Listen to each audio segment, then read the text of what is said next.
अस्सलाम वालेकुम स्टूडेंट्स। इस लेक्चर के पार्ट 1 में आप लोगों ने देखा कि मैं कुछ डॉट प्रोडक्ट की डिटेल्स और उनकी कैरेक्टरिस्टिक्स आपके साथ शेयर कर रहा था और कुछ कैरेक्टरिस्टिक्स मैंने अभी आप लोगों के साथ शेयर भी की।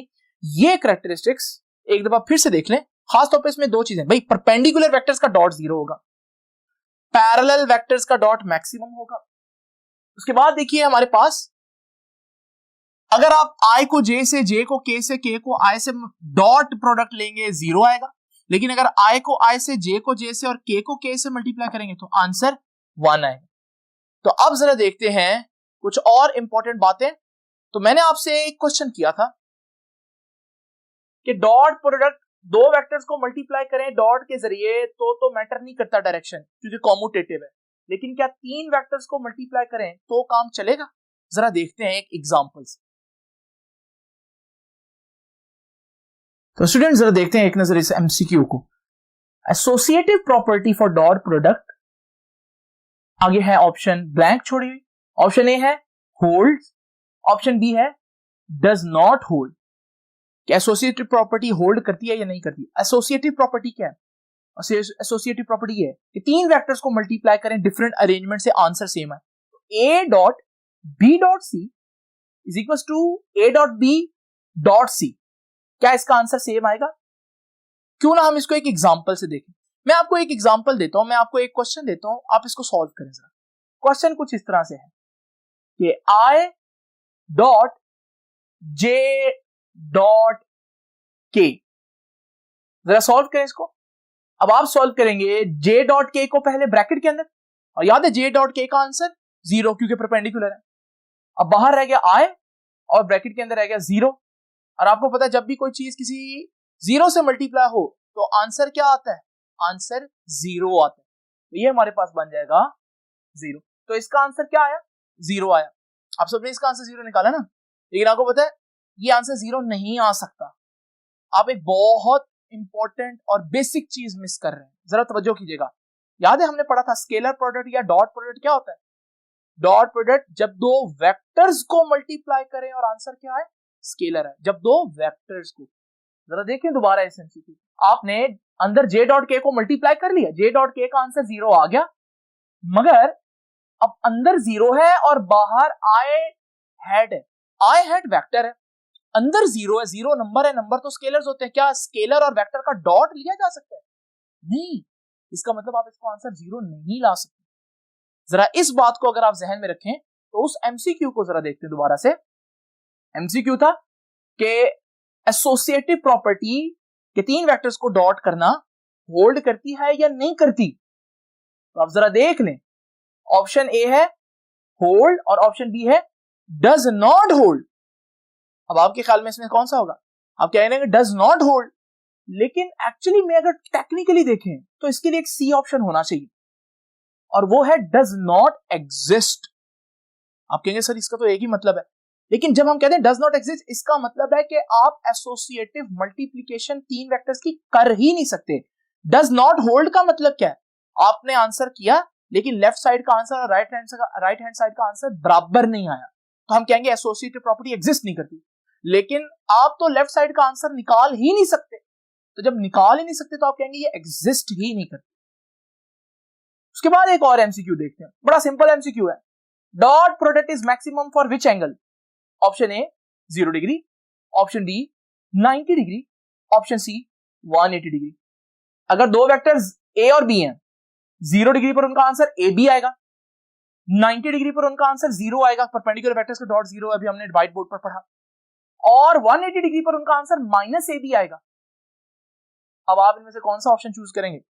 डेफिनेटली ए ऑप्शन चूज करेंगे, लेकिन आपको बताऊं यहां स्केलर्स में ए बी और माइनस ए बी भी एक ही चीज है, क्योंकि मैग्नीट्यूड वाइज दोनों सेम है।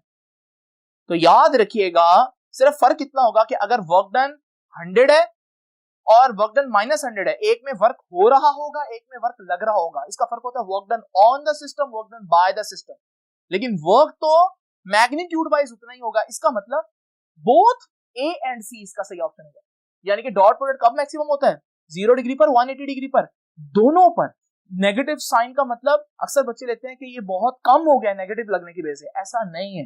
जितना आंसर नेगेटिव पर है उतना ही आंसर पॉजिटिव है। तो +50 -50 जूल दोनों सेम चीज। हम लेक्चर को मजीद आगे लेकर चलते हैं। अब हम जरा देखते हैं self dot product of A vector. Self dot product of A vector. Self dot का मतलब एक वेक्टर को उसी से मल्टीप्लाई कर लेना। तो जरा देखिए, ए को ए से डॉट लेना। अब ए का ए से डॉट क्या बनेगा? A dot A is equal to A cos. अब देखो ये भी ए है ये भी है, वेक्टर इक्वल है। वेक्टर इक्वल कब होते हैं? जब उनकी डायरेक्शन सेम हो। तो एंगल 0, कॉस 0 1, तो आंसर क्या आया? ए स्क्वायर। यानी कि एक वेक्टर का उसी वेक्टर से अगर हम डॉट लें तो उसका आंसर उसी के मैग्नीट्यूड के स्क्वायर के बराबर होता है। तो self dot product of a vector is equal to square of its magnitude is equal to square of its magnitude. Next property देखते हैं जी, डॉट प्रोडक्ट को जरा देखते हैं in terms of rectangular component. बड़ी इंपॉर्टेंट और बड़ी जबरदस्त बात है। ये देखिए, dot product in terms of rectangular component. Rectangular component क्या है? ये देखिए, एक वेक्टर है, वेक्टर है ए। अगर ये स्पेस वेक्टर है तो 3 कंपोनेंट रेक्टेंगुलर कंपोनेंट्स होंगे। एक रेक्टेंगुलर कंपोनेंट होगा ए एक्स आई हैट, दूसरा होगा ए वाई जे हैट, और तीसरा होगा ए जेड के हैट। इसी तरह एक और वेक्टर है, वो होगा बी एक्स आई हैट बी वाई जे हैट प्लस बी जेड के हैट। जरा डॉट लेते हैं स्टेप बाय स्टेप। ये देखिए, ये जो मैं अब आपके सामने करने लगा हूं, मैं इसके ऊपर लिख रहा हूं कि ये रफ वर्क है। ये सिर्फ आपको पता होना चाहिए, लेकिन आपने ये चीज वहां पर लिखनी है। ये पूरा सॉल्यूशन आपका लॉन्ग क्वेश्चन का पार्ट नहीं होगा। जरा देखते हैं। तो हमने ए और बी का डॉट लेना है। जरा देखिए, डॉट लेना है ए और बी का। हमारे पास ए क्या हुआ? ए x I plus a Y J plus a Z के। उसके बाद बी के साथ डॉट लेते हैं। इसको मैं दोबारा लिख देता हूं थोड़ा सा बड़ा करके। ए x I hat plus a Y J hat plus a Z के हैट। डॉट बी से मल्टीप्लाई करना है बी के रेक्टेंगुलर कंपोनेंट्स, बी एक्स आई प्लस बी वाई जे प्लस बी जेड के। अब जरा देखें, हम सिंपल तरीके से मल्टीप्लाई करते हैं, जैसे आप अलजबरा में मल्टीप्लाई करते हैं। आप पहले एक चीज लेते हैं, उसको इससे भी मल्टीप्लाई करते हैं, इससे भी मल्टीप्लाई करते हैं, और थर्ड से भी मल्टीप्लाई करेंगे। तो मैं जरा इसको मल्टीप्लाई करता हूं, तवज्जो कीजिएगा। इधर ए डॉट बी चल रहा है,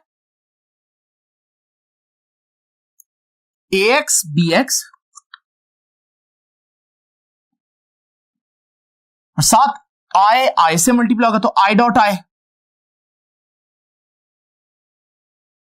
ठीक, उसके बाद इसको अब इससे मल्टीप्लाई करते हैं, ए एक्स बी वाई, साथ आई मल्टीप्लाई होगा जे से, आई डॉट जे, और फिर ए एक्स बी जेड, और आई मल्टीप्लाई होगा के से। उसके बाद लो भाई, इसको तो सबसे मल्टीप्लाई कर दिया। अब जरा देखते हैं मजीद। सेकंड टर्म को अब सबसे मल्टीप्लाई करूंगा, इससे भी, इससे भी, और इससे। तवज्जो भाई, A Y B X, A Y B X J dot I. आगे देखिए A Y B Y J dot J और फिर A Y B Z J dot K. इसी तरह थर्ड स्टेप देखिए, अब इसको मल्टीप्लाई करते हैं सबसे, ए जेड बी एक्स के डॉट आई, इसके बाद ए जेड बी वाई के डॉट जे,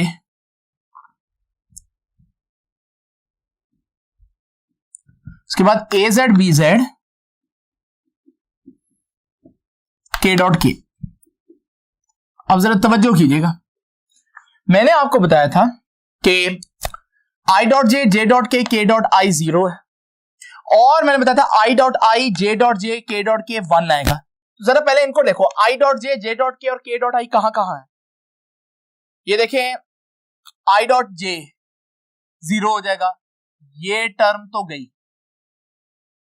फिर देखें आई डॉट के 0 हो जाएगा, जे डॉट आई 0 हो जाएगा, जे डॉट के 0 हो जाएगा, के डॉट आई 0 हो जाएगा, के डॉट जे 0 हो जाएगा। तो जरा देखिए जो चीजें हमारे पास 0 हो गई हैं मैं उनको हटा देता हूं। तो देखें 9 टर्म्स में से मेरे पास सिर्फ और सिर्फ कितनी टर्म्स रह गई हैं जी, ये 3 टर्म्स रह गई। और आई डॉट आई कितना हो जाएगा 1, जे डॉट जे कितना हो जाएगा 1 और के डॉट के कितना हो जाएगा 1।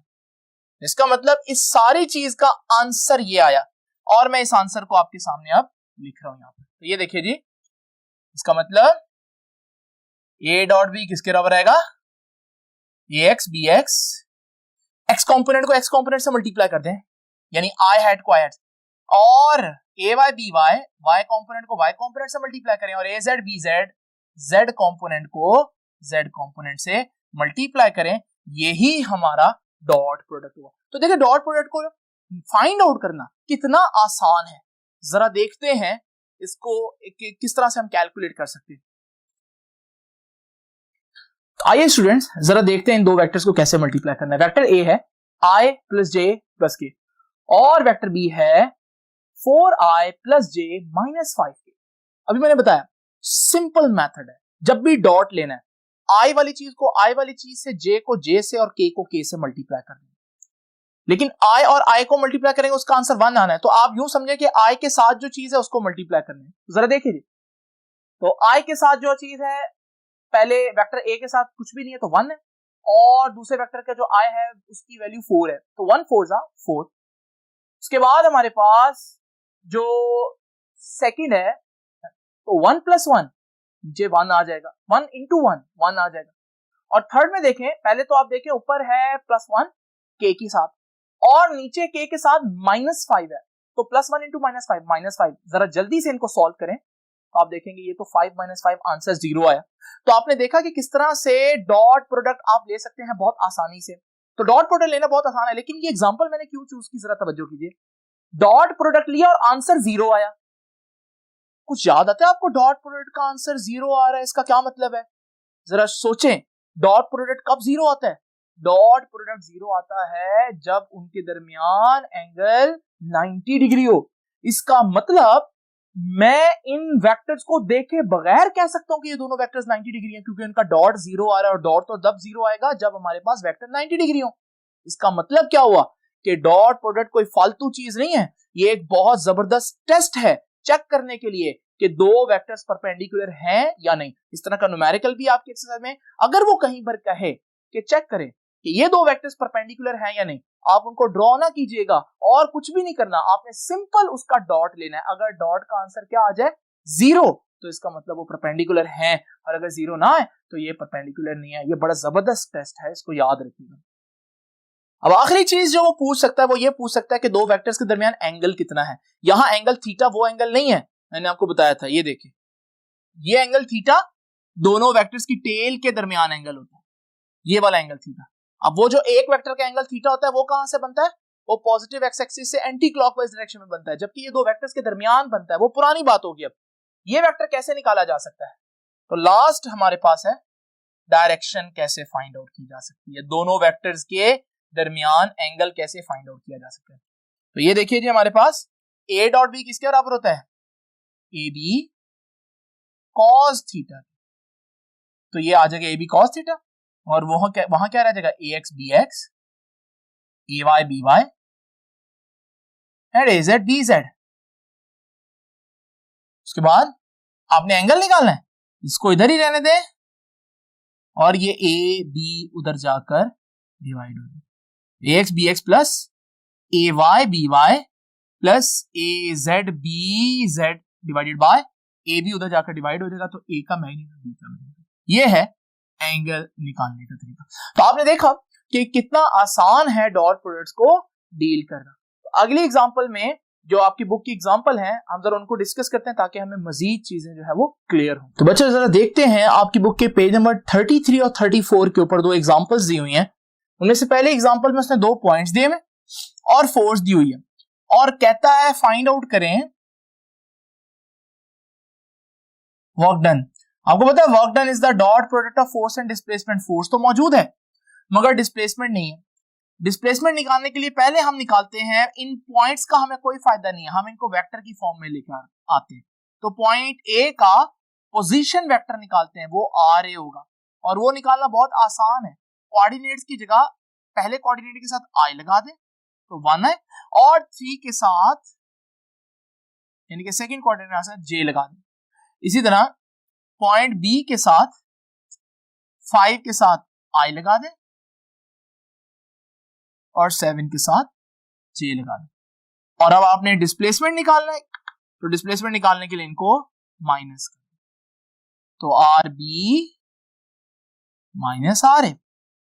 आर बी कितना है, 5i प्लस 7j, माइनस करना है इसमें से आर ए, और आर ए कितना है, i plus 3j।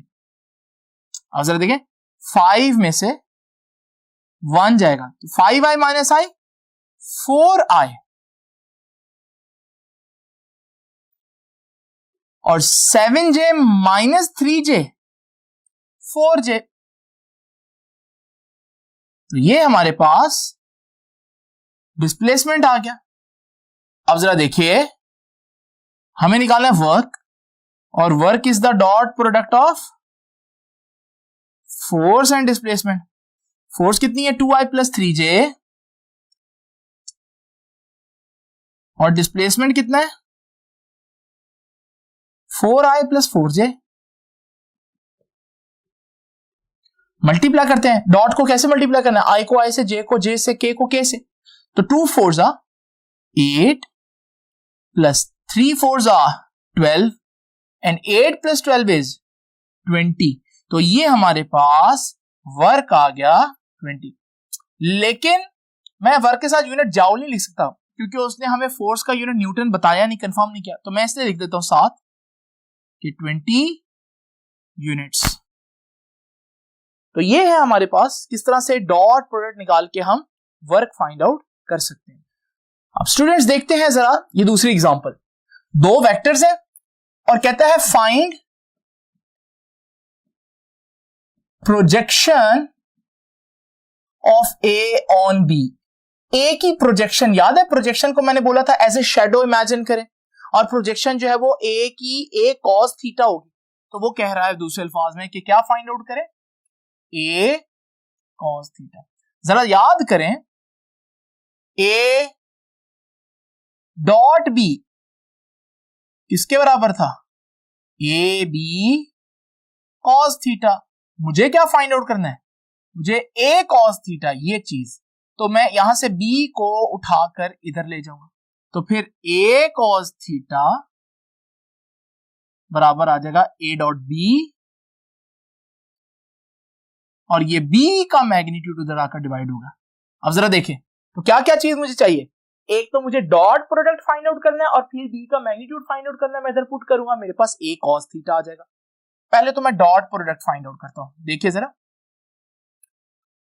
a dot B, a कितना है 2i minus 8j plus k, dot b कितना है 3i minus 4j minus 12k। आपको पता है जब भी डॉट लेना i को i से, j को j से और k को k से मल्टीप्लाई करना है। 2 3s are 6 minus minus plus 8 4s are 32 plus minus minus और ये k के साथ 1 है यानी कि कुछ नहीं है, तो 1 12s are 12। ये हमारे पास सॉल्व करने के बाद आंसर आएगा 26। तो डॉट तो आ गया 26, ये ऊपर वाली चीज आ गई है, ठीक है। अब जरा देखिए नीचे मैग्नीट्यूड भी निकालना बी का। किसी भी चीज का मैग्नीट्यूड कैसे निकालते हैं, याद है मैंने आपको बताया था। उसके साथ जो आई है उसका स्केयर, वाई जो जे है उसका स्केयर और जो के है उसका स्केयर। तो भाई वेक्टर बी का ये है वेक्टर बी, 3 का स्केयर माइनस 4 का स्केयर माइनस 12 का स्केयर। इसको सॉल्व करें आपका आंसर आ जाएगा 30। अब जरा देखिए जी, a cos थीटा, यही फॉर्मूला लगाते हैं। हमने a cos theta find out करना है, किसके बराबर है a cos theta, a dot b over b magnitude. a dot b का आंसर कितना आया, ये देखिए जी 26 और b का मैग्नीट्यूड कितना आया 13। देखिए जी हमारे पास आंसर आ गया कि a cos थीटा 26 ओवर 13। ये तो बच्चों आज का आर्टिकल हमने बड़े भरपूर तरीके से पढ़ा कि डॉट प्रोडक्ट क्यों इंपॉर्टेंट है, और फिर हमने ये भी देखा कि डॉट प्रोडक्ट कब लगना है, क्यों हमारे पास cos थीटा आता है डॉट प्रोडक्ट के अंदर। लेकिन अगर आप ये जानना चाहते हैं कि क्रॉस प्रोडक्ट किन किन जो है ना वो सीन्स में लगेगा, किन किन सिनेरियोज में लगेगा, तो फिर ये जानने के लिए आप नेक्स्ट लेक्चर देखिए। तब तक के लिए अल्लाह हाफ़िज़।